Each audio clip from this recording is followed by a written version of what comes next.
Welcome to my new blog. જય શ્રી કૃષ્ણ. આજે અમે બહુ થાકી ગયા હતા તો મેગી બનાવીએ છીએ.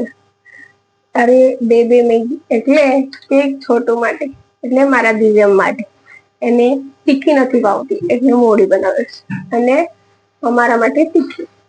મમ્મીને બહુ ભૂખ લાગી હતી એટલે મમ્મીએ મરચા અને સેવ મમરા લઈ લીધા, છાશ લઈ લીધું. ચાલો આપણે મેગી બનાવીએ.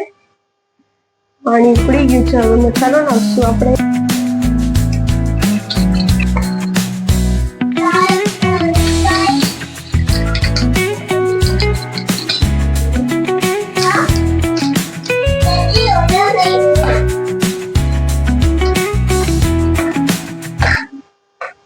આ અમારી તીખી છે, આ અમારી મોડી છે, ये दिव्यमनी છે. क्या हो गया? क्या देख? શું દેખ? चला बोल, नाम बोल, नाम बोल. मम्मी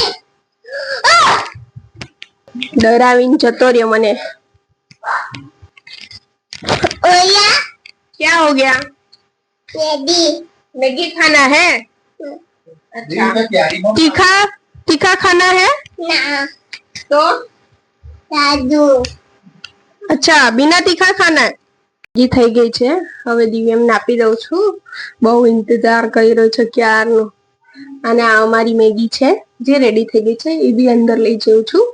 અંદર એસી રૂમમાં બેસવું છે અમારે. મેગી થઈ ગઈ છે, હવે અમે ખાવા બેસીએ છીએ. મમ્મી મેગી લે છે, એમને જોવે એટલી લઈ લે છે.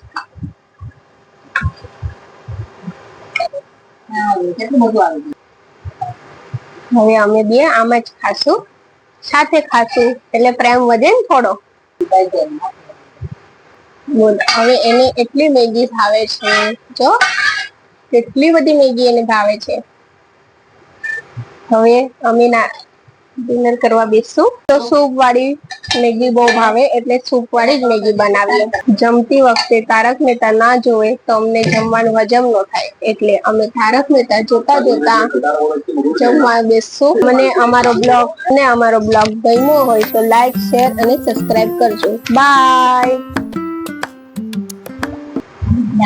Good night. મળીએ આપણે નેક્સ્ટ બ્લોગમાં. બાય.